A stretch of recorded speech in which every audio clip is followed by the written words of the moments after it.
time for Radio Disney's Backyard Show. The show that dares to ask the big questions that concern you. Questions like, what's going on in the schools? Well, what's this I hear about volunteering at the hospital? hey, anything fun happening this weekend? If you care about it, we talk about it on the once a week Tell Me What's Going On Around Here radio program, Radio Disney's Backyard Show. Let's go.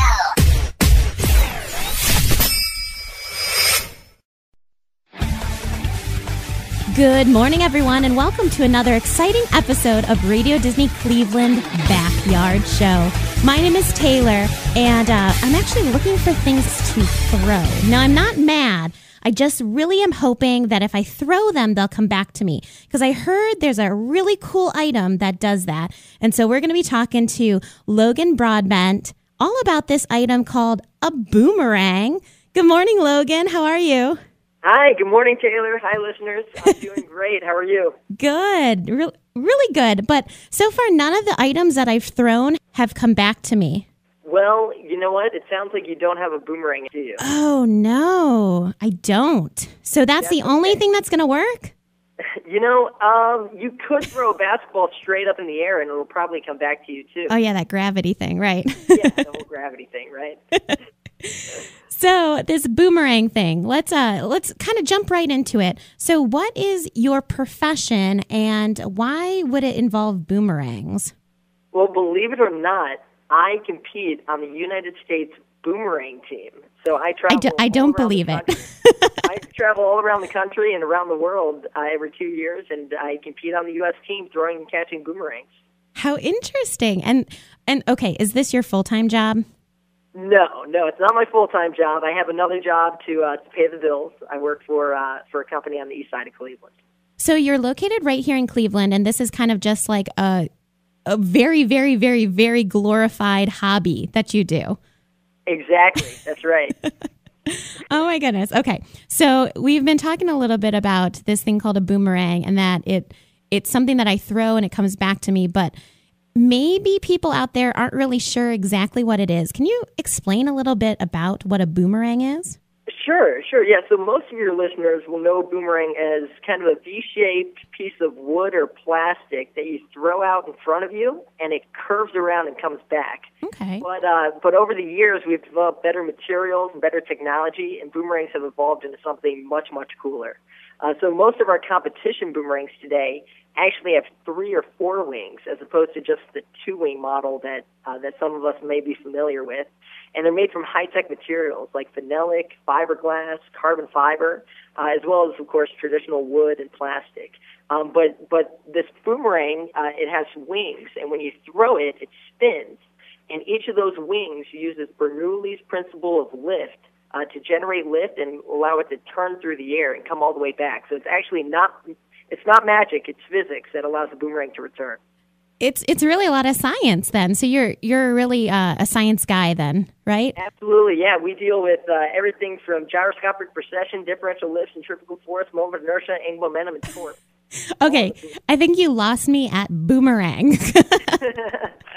Wow, this is a lot more extensive than I thought. I really it was a little naive, and I thought it was just something that you threw and it came back to you. But there has been a lot of, like you said, kind of advances and kind of technology put into this. This is awesome. Absolutely, it's great. But when did the boomerang actually start? What do you know any of the history of it? Yeah. Actually, most people think that boomerangs were originally used as a weapon. But believe it or not, the returning boomerang, what we think of as a boomerang, was never used as a weapon or for hunting. The returning boomerang developed from a throw stick called a kylie, which was used by the Aborigines of Australia, the native people of Australia. And these throw sticks, called a kylie, were much larger and heavier than the returning boomerang. So they didn't actually come back. It was used as a multi-purpose tool for clacking together during ceremonies. It was used as a digging tool to dig up water roots in the arid desert. And they even used these kylies, these throw sticks, to start fires. And so our assumption is when they used these to start a fire, they would actually form an airfoil over the top side of their throw stick. Then when they try to use it to hunt, to throw it sidearm toward whatever it was they were hunting, it would actually pick up over the heads and generate lift. And they started studying the pitch of those wings, and realizing that if they gave them airfoils at the right angle, they could actually throw it vertically and allow it to return in flight. My jaw is like on the ground. Like, this is so interesting. And this wasn't just like last year that this happened. This has been for like years and years and years and years. We've had boomerangs. That's right. The oldest boomerang, the oldest throw stick, was actually a 14 to 30,000 year old mammoth tusk found near Krakow, Poland. Wow. And we've had Native Americans who had throw sticks. Even King Tut's tomb over 3,000 years ago had throw sticks. But, obviously the returning boomerang came from the country of Australia. And then how did it evolve to all these kind of interesting features and different wings then to it? Right. So back in about 1980, there was a challenge between Australian boomerang throwers and throwers in the United States, and they decided to compete in the first World Championships. And they got together and they formed these different games, these different events. And ever since that time, we've been developing new technology, new types of boomerangs, new events, and have spread the sport around the world. And now we compete every 2 years at the World Championships with newer, better technology, and we throw and catch boomerangs that do really incredible things. So what are some of the different challenges that you have to do throwing boomerangs? It's not just throw it and it comes back. That's it. No, it's not just throwing and catching, but we certainly aren't hitting targets or anything like that. We're actually throwing and catching in each of the events. And each event, there's a whole series of events similar to track and field, except we compete in every single one of those events. So there's fast catch, where you have to throw and catch a boomerang 5 times as quickly as possible. It has to travel a certain distance out and come all the way back. There's accuracy, where you throw the boomerang, you want it to land as close to where you threw from as possible. There's maximum time aloft, where you're throwing boomerangs that you want to keep in the air as long as possible, and usually you have to chase those way down the field. They can stay up for over minutes at a time. Then there's distance, where you're trying to throw as far as possible. And then we even have team events where you may race against another team in an event called 30-meter relay. And you run in the middle, you throw a 30-meter boomerang, you catch the boomerang, you tag the center of the circle, and you run back and tag your teammate, and then they go. And so there's a whole series of different events. We even do trick catch, where you throw 2 boomerangs at once, and you catch them behind the back, under the legs, with your feet. And with your feet? Yeah, even with your feet, believe it or not. That's one of our catches. Oh my goodness! How do you guys have any space to do this? It's not being held in Cleveland, is it? We don't have any space for this, right? Well, it's tough to throw up here in Cleveland. Sometimes I practice down at Edgewater Park near the lake, but you need a big, wide, open field to compete in a lot of these events. And typically you want to stay away from trees, unless you're a really good tree climber. Then, if your boomerang gets caught in a tree, you may have to get up there and get it. Oh, no. Yeah, I'm pretty good. Most boomerang throwers are pretty good tree climbers, too. You got to get it back, right? That's right.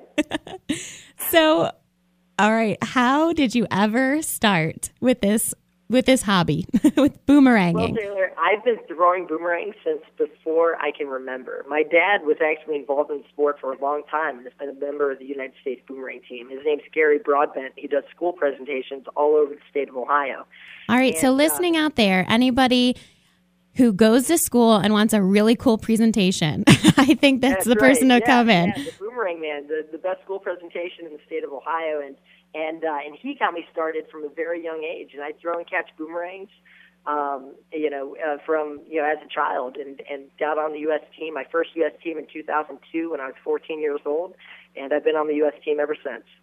Wow. All right, I'm going to rewind a little bit more in your own family history then. So then how did your dad ever get involved with this? This seems like something that, was he living in Australia? Is that just something that came about from being someplace else? No, believe it or not, he's from Lakewood, the first, major western suburb of Cleveland, and he wrote a report in 5th grade on Australia. And when you think of Australia, you think of kangaroos, koala bears, and boomerangs, and he fell in love with the boomerang. But then the first boomerang he got, it didn't actually work. He threw it, and it just kept on going across the field, and so he kind of made it his mission to find boomerangs that actually work, to make boomerangs that anybody can throw and catch.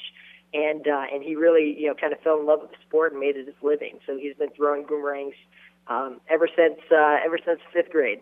Wow, that's awesome. And then passing it along. So then you'll have to keep the tradition going. So when you have a kid, they'll have to go along with it and so on, right?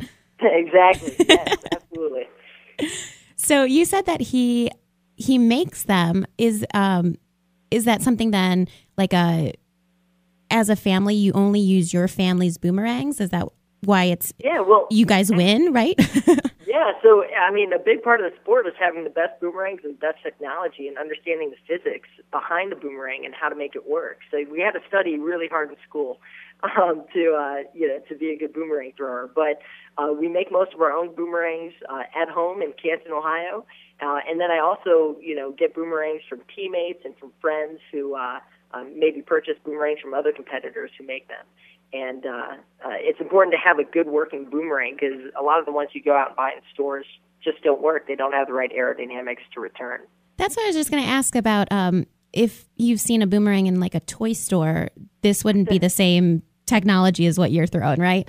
That's right. Yeah, usually the ones you buy in stores, they just don't have the right aerodynamics and they don't have good instructions to teach you how to throw.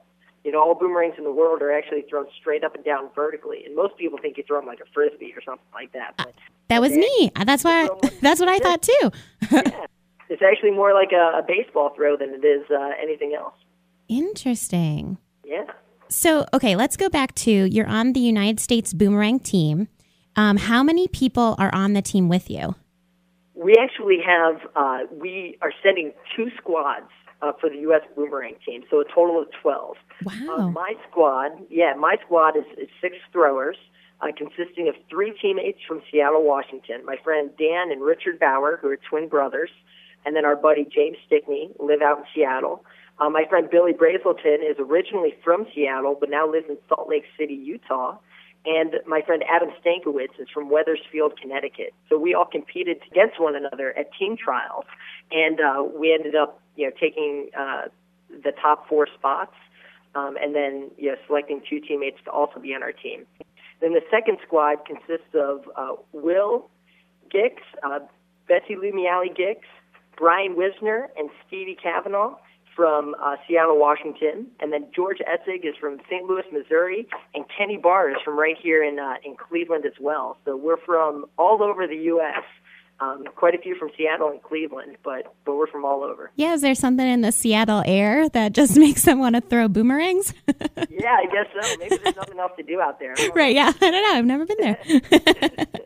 Very cool. And what is the name of your team? Oh, we are actually called the Rad Evolution. Me and my 5 teammates. Originally, we were called the Rad Revolution to signify the revolution of a boomerang in flight, but also the change or the revolution of our sport as of late. And then we're now called the Rad Evolution because we've taken on 2 new teammates, in the sport. So it's kind of evolved into a new team. Cool, very cool. And you were saying that you guys competed against each other, and that's how you joined together to form this team. Yeah, that's right. So we actually have team trials hosted the year before the World Championships, and all the best throwers in the nation are invited to team trials, and we compete against one another for the to earn a spot on the U.S. team. And so we all compete individually for 3 days, and the top throwers out of that tournament will end up on the top team, and we'll be able to represent the U.S. So the 12 of us finished, well enough to go to Australia. Are there a lot of different competitions that you have throughout the year anyway, or is it just really like this kind of initial competition to see who's going to be on the team and then the championship? Yeah, we do. So throughout the year, the United States Boomerang Association hosts several tournaments, throughout the year. You have to attend 3 USBA-sanctioned events in order to compete at the U.S. team trials. So we actually see each other throughout the year at different tournaments around the country, and then when we meet at team trials, we compete against one another to earn a spot on the U.S. team to represent our country and to compete at the World Championships. That's really cool. So how many places have you gone to for this? You know what? We've gone all over the world. My first World Championship was in Kiel, Germany. I was in Rome, Italy. In 2008, it was in Seattle, Washington. 2010 was in Rome, Italy, and that's where my team actually won the World Championship. Wow. And we were just in Sao Paulo, Brazil back in 2012. We're now headed to Perth, Australia, the west coast of Australia, to try to bring back the World Cup.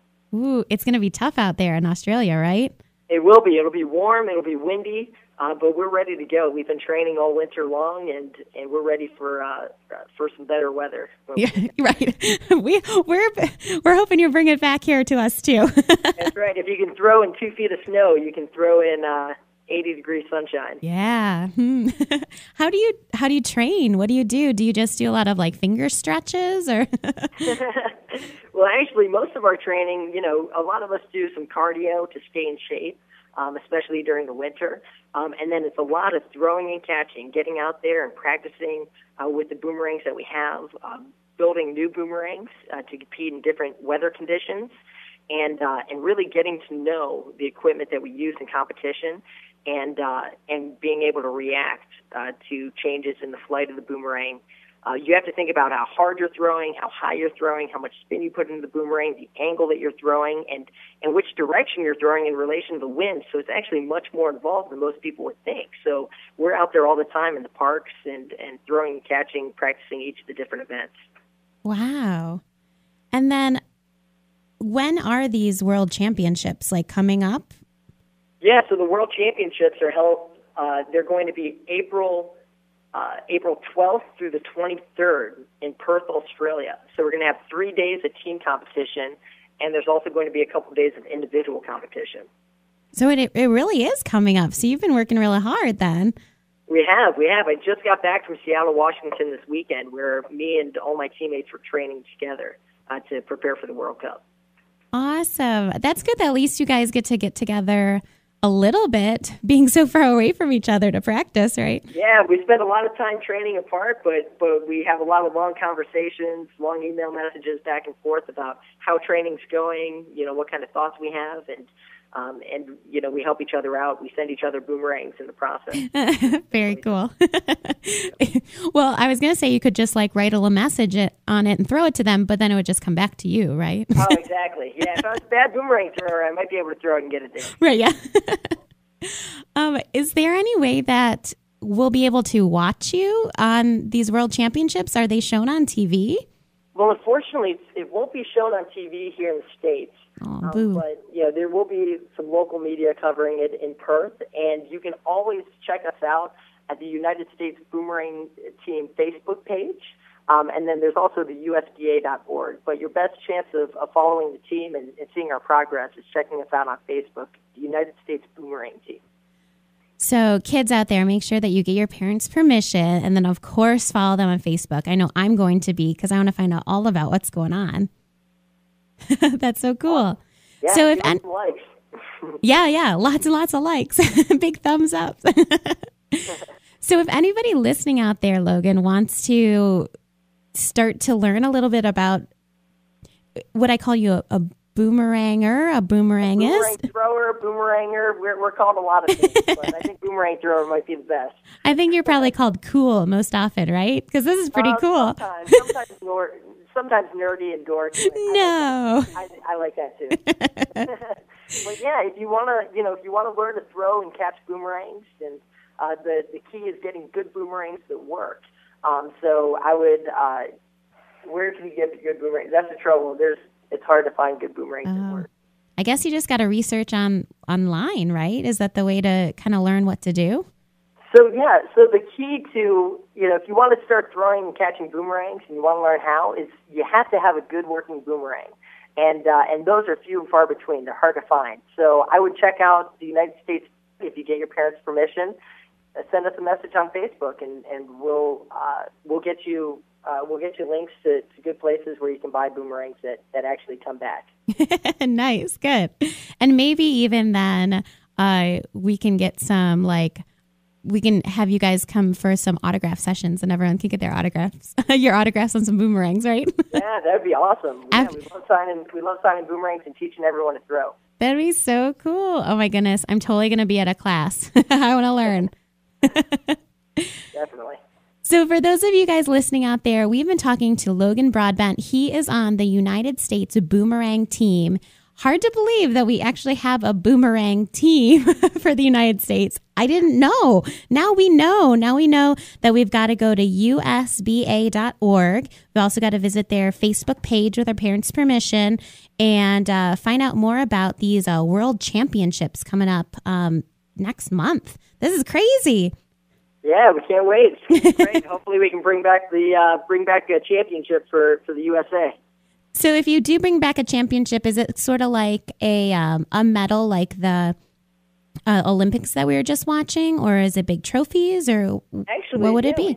We get individual trophies for each event, and then there's a big trophy that the winning team gets to take back to their country with them, and we get our name, engraved on the trophy, kind of like the Stanley Cup, not quite that big, but we get a big trophy that we'll bring back to the States and get to show off. But you guys live so far away from each other. Who's going to keep it at their house? Well, usually we trade between one another over the 2 years between this World Championships and the next. We'll trade the trophy off at different tournaments. So everybody gets to share it with their friends and family and their hometowns. That's very cool. You need to make some sort of museum to hold all your trophies, right? Oh, yeah, definitely. Well, Logan, thank you so much for being on the Radio Disney Backyard Show. Thanks for having me, Taylor. It was a great time. Thanks, listeners. Thank you so much also out there for listening. And like Logan said, unfortunately, we won't be able to watch them on TV, but make sure that you guys are following them on their Facebook page to find out all about how the World Championships go. And this is so cool. I'm so excited. I wish you guys good luck. Hey, thanks. We'll let you know how we do. Well, everyone, this has been the Radio Disney Cleveland Backyard Show. My name is Taylor, and I hope you had a wonderful morning here and that you're very interested in going out and learning a little bit more about boomerangs after listening to how cool Logan is and what he's been able to accomplish with them. Who knew? We will see you again next Sunday morning at 6:30 right here on Radio Disney Cleveland Backyard Show. Bye, everyone.